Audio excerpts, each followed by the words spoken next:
Hello. It's in a valley high above Mikisata, which is in the very south of Honshu Island of Japan. On October 9, I found the Japanese star anise in fruits, Elysium, a wonderful plant, but please do not take it as spice. It is poisonous.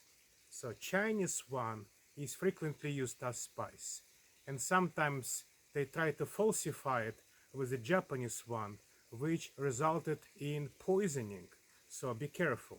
This plant again is rich of shikimic acid and therefore it's quite poisonous to humans, but has similar odor. So differences from the Chinese one are weak. This is the reason why it might be used for falsification. But I like to speak about something else.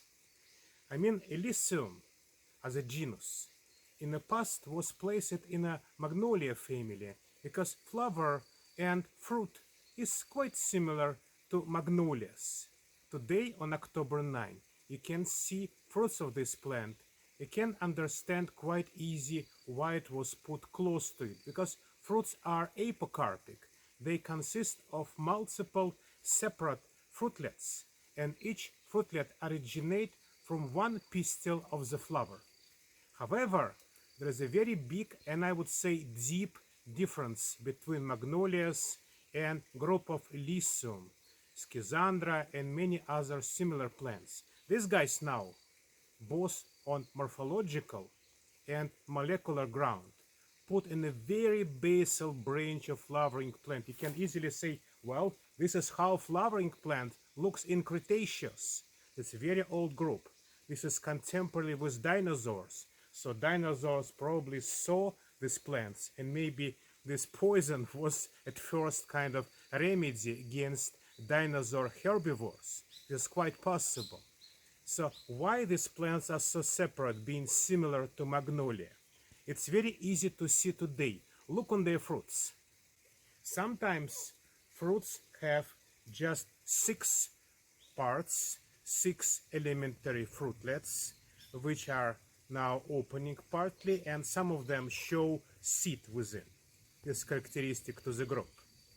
But sometimes there are 7, sometimes there are 5, sometimes there are much more. And what is interesting, they are extremely uneven. So sometimes it's very clear that one of fruitlets, or maybe 2 of them, are absolutely non-developed. So probably wasn't even pollination in that particular part of the flower, and then seed is not developing well. Sometimes parts are opened quite easy, but some parts of the same big fruit are still closed and probably will take some time to ripe. So kind of discoordination. The flower of Elysium is extremely discoordinated. This is very interesting. This is ancestral character of flowering plants. Actually, flower is a modified shoot. And shoot, as you understand, is stem with leaves, right? So instead of leaves, we see some flower parts. These things are compacticized and made a flower. And to make flower whole, it should be perfectly synchronized. This synchronization is extremely boring because in plants, well, we're not plants, we don't understand it quite well. I can like raise my hand and it will be easy for me. Plants can't. So they very well basically disorganized.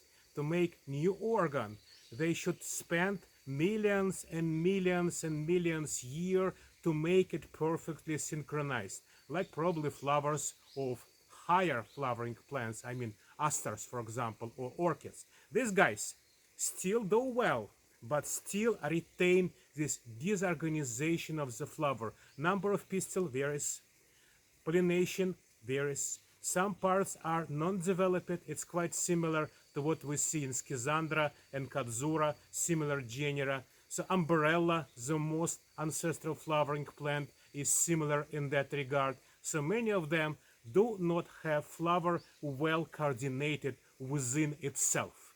So this is a character which you can see today, and this is one of reasons why these guys are now put in extremely basal group of flowering plants, much older than magnolias. So this is Elysium or shikimi, or Japanese poisonous star anise, which fruits demonstrate how flowering plants at first started from disorganized flower, which as you see is still good for them, but many flowering plant lineages went further and developed much more organized structure, which we call a flower now. Thank you very much.